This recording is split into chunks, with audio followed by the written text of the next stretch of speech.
My name's Karl Monahan. I am the owner of the Pelvic Pain Clinic and one of the founder members of Pelvic Pain Matters. I'm joined today by Armando. He's a former patient of mine at the Pelvic Pain Clinic, and he's thankfully agreed to come and do a wonderful interview to just introduce you to his backstory and then to tell you about some key things that helped Armando in his recovery, and maybe even a future message to anyone else who's going through their pelvic pain at the moment. So thank you for joining us, Armando. It's a real pleasure. It was a real joy working with you. There's been an awful lot that's happened in your journey of pelvic pain. Would you mind just telling the listeners and the viewers a little bit about your pelvic pain background? So when did it begin? What were your kind of symptoms? What did you go through? Okay. Well, thank you, Karl, for having me, and thank you for all your help. You were really a key part of my journey and my recovery.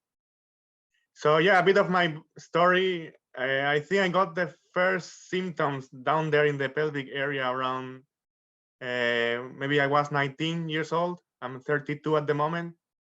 So I got a varicose vein surgery when I was 18. And after that surgery, I still had some discomfort in the testicles.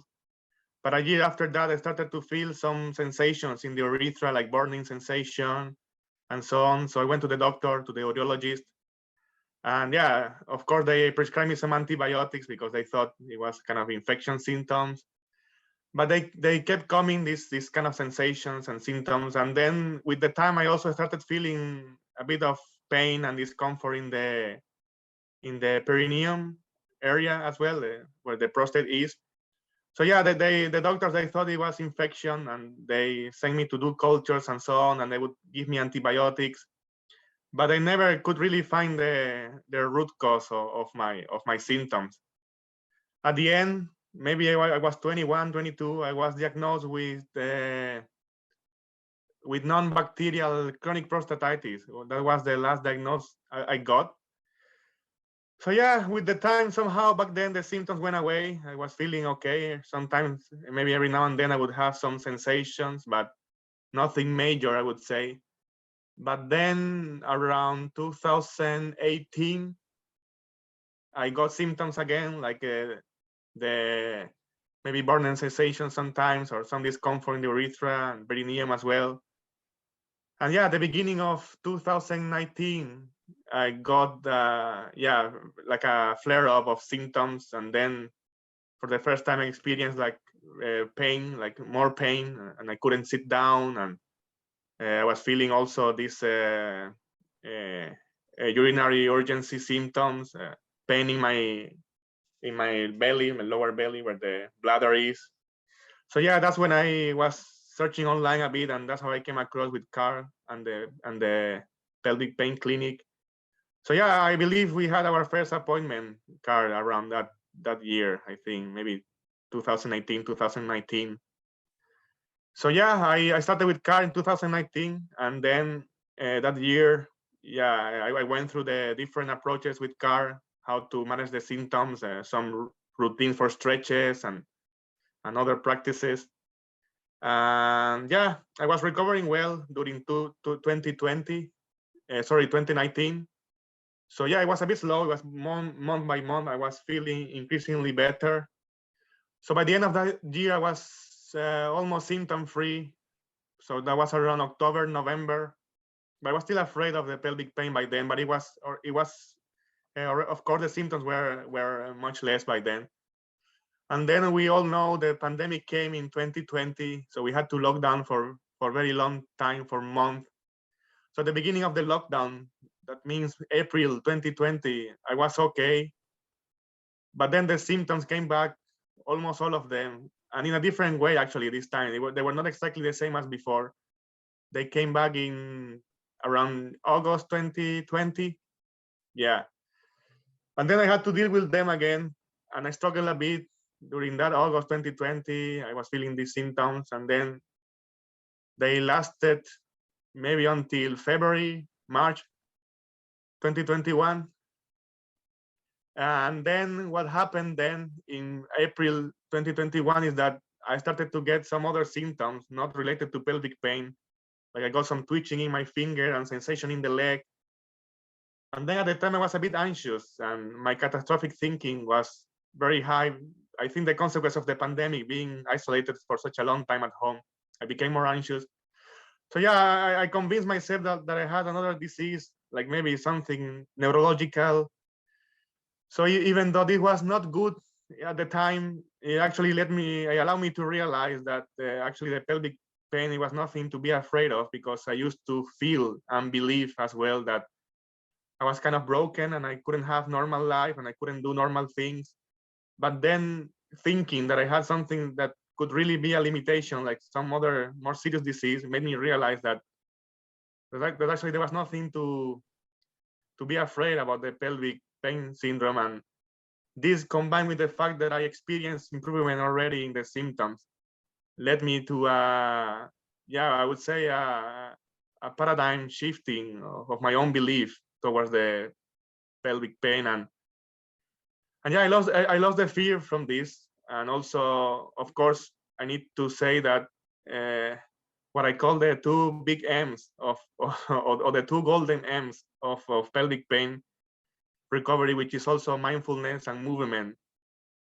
Yeah, so I guess we will talk about that a bit later. But yeah, putting those three together, I finally got out of there. And yeah, I have been symptom free since then. Of course, sometimes I feel some sensations and so on, but as I said, now I know it's nothing to be afraid, and that made a massive difference, because yeah, it helped me to improve the movement and the mindfulness, but also the final piece was to realize that there are other things that are more serious.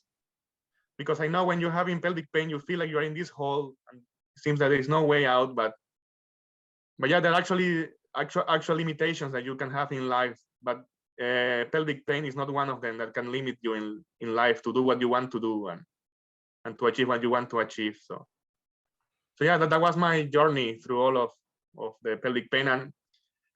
And believe it or not, if you are having pelvic pain right now, trust me that when you get out of this, and you will, I'm sure you will, at the end you will feel that it was better for you, because you will find more joy in life, and you will find maybe new hobbies, and you will become maybe more open-minded, and you will want to do more and enjoy life more. And at the end, you will even feel maybe grateful somehow that you got this kind of pain. So yeah. That's brilliant. Thank you so much, Armando. Can I go back and just revisit a few things and just help some of the viewers unpack some of your case as well? Is that okay? Yeah, sure. So sitting was a really, really big issue for you, wasn't it? To the point where your work was becoming a real issue. You're a meteorologist, I think. Have I said that right? So you work in metallurgist. Thank you. Yeah. So you work in university laboratory. There's some work in the lab itself, and then there's some desk-based work. Getting to and from university was a problem. Even working at university, and even sitting and being comfortable at home was a problem as well, wasn't it? Yeah, that's true. That was a big part of it. And yeah, beginning of 2019, when I got these painful symptoms, yeah, I stopped going to work like for around a month. I had to speak with my line manager, and thankfully it was very understanding and flexible. So yeah, I had to take some days off, and yeah, I had to take the bus to go to work. So it was also challenging, because the bus ride is a bit bumpy and the seats are not very soft. And yeah, it was a challenge for me, that side of the pelvic pain symptom. Yeah, definitely. But you stuck with it. We kept on working away. We did some graded exposure with you. Try a little bit of sitting here, try this, try some techniques when you are sitting down as well. And you mentioned that movement and mindfulness were really, really important in terms of your recovery. Were there things that you weren't confident in terms of just general day-to-day movement? Did you feel that there were limitations around, I don't know, putting clothes on or moving around the house or walking, those kind of things? Yeah, definitely, because you have the pelvic pain symptoms, and then they will become better for sure. And then you feel afraid that if you move this way, or you move a bit faster, or maybe you do some movement that you're not used to do, then you think that you might trigger some pain or make it worse. But looking back, actually, it was never the case that I was moving or doing something that it will make it worse. It was just in my mind that I was afraid of breaking something or damaging something by maybe sitting like carefully, or maybe spending too long time sitting down. It was never the case, like I damaged something. So yeah, it was like I guess it's normal because you try to protect yourself, so you don't want to go back into pain. But yeah, then you need to start again, crossing these boundaries again. But yeah, I think it's okay to take your time. I mean, no need that you need to start just doing overnight. But I think progressive exposure to new kind of activities and movement is a good approach. Yeah. So then you bit by bit you start to feel confident again. And then it's nice because I also learned that our brains is made in a way that after you pass this, after you struggle for things, maybe, I mean, pelvic pain is an example, of course, but then your mind forgets about the little details, the bad details, I mean, and then you don't remember that much actually. So which is good, because then you can just carry on with your life. So you just, yeah, I guess it's good just to keep the good things. Like if you already know that you experience improvement of the symptoms, then it's good to keep this as an experience, because it's very valuable to know that you can improve, so you can keep this and get rid of the, I mean, your brain will get rid of the other things anyway as you get better, for sure. Yeah. It's very, very valuable. And I'd like to, in a few moments, I'd like to give some examples of just how you've smashed it out of the park and actually how much you've gotten back on with your life. But there were, our bodies can become overly protective, things become super sensitive, even functional day-to-day movements and activities like sitting, for example, can become really, really sore. And the whole body goes into this protective mechanism. So we did some graded exposure in terms of movement for you. And you mentioned that mindfulness was a big component for your recovery as well, Armando. What kind of mindfulness techniques were you using in your practice? Well, for me, I completed this course that Karl suggested with the Jiva from the Birmingham Mindfulness, I think it was called. Yeah, Brighton Mindfulness. So this is the 8-week MBSR, mindfulness-based stress reduction. Correct. So this program is based on do mindfulness practice every day for at least 40 minutes. So this is basically what the program is about. So yeah, maybe you heard before, but your brain can change as well. They call it neuroplasticity, if I'm not wrong. No, that's it. So it's like training your muscles. When you train your mind to let go of thoughts when they come, because you will always have the thoughts. I still have these thoughts anyway. Like, oh, what if this happened, or if the symptoms come back? It will always be there, I think. Mm-hmm. But then with this kind of practice, you will develop this part of your brain that will allow you to let go of these thoughts easier. Yeah, and then you can carry on with something else. So yeah, this what I mean by mindfulness is to practice on a daily basis, at least these 40 minutes. And then you just need to do it. Yeah, I know it's boring, and I don't do it nowadays, because when I start thinking something, it's already there, the switch. And then I said, like, to myself, like, okay, wait a minute. What's happening? Is this what I'm thinking or not? Is this important or not? And then you are able to do it and let it go. But yeah, that was the mindfulness practice, just to do it, basically. If you, yeah, I mean, there's a lot of it to learn, but they said that you just need to do it. Don't think about the result. Don't think about that you're bored. Don't think if it's going to help you or not. Just do it every day. And then a good incentive, apart from the teachings of this instructor Jiva, is that of course you're paying for the course as well, so you want to make the most out of it. So you will also, it serves as a motivation to keep up with the program. So yeah, that was very helpful, that training, and then yeah, you can always learn a bit more about it. And so yeah, that was a fundamental part, for sure, the mindfulness. Movement and mindfulness played a really, really key role in your recovery. We gave you things like some abdominal massage to do. We gave you some kind of stretching or or varied movement, not just the graded exposure to sitting and other day-to-day activities, but some other movements to help to relax your body and start to condition it to get you to where you are. You said that you sometimes get the occasional sensation in the pelvis, but you're not reacting to it anymore. What kind of sensations might you experience, Armando?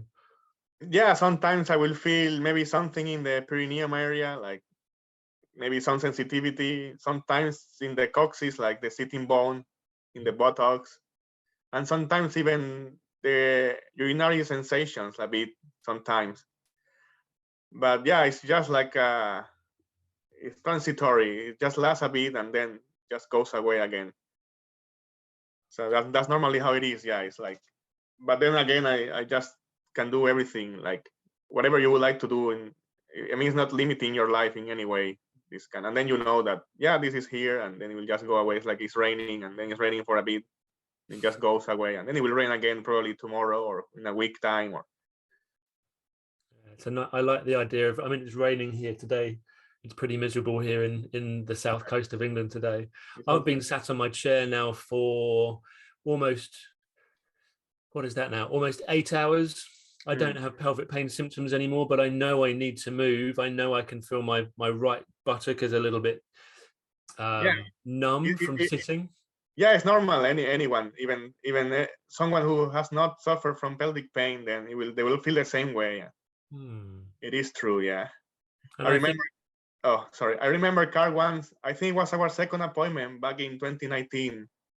So I was taking the train back home after seeing you in London, and then yeah, it's like a 40 minutes ride in a train, and I couldn't sit back. I remember, and I could stay like 5 minutes, and then I had to stand up. And yeah, and then as you know, I just traveled last December to Thailand for 14 hours. I sat down in the airplane and I didn't feel anything in the pelvis at all. So yeah, you will recover if you are listening to this. You can trust me on that one for sure. Yeah, that's absolutely gold, isn't it, as well, Armando? Going from a train journey from London back up to your home for 40 minutes where you couldn't sit and it was uncomfortable, to getting you to sit more and more and more. And last year, which would be 2021 now, you flew to Greece, which was about a 4-hour flight. Correct. We then went to Dubai, which was a slightly longer 7-hour flight.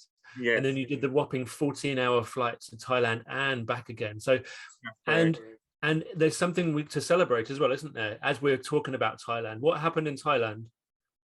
Yeah, I went to Thailand to visit my girlfriend, and now my girlfriend is my fiance. So we became engaged in December. Yeah.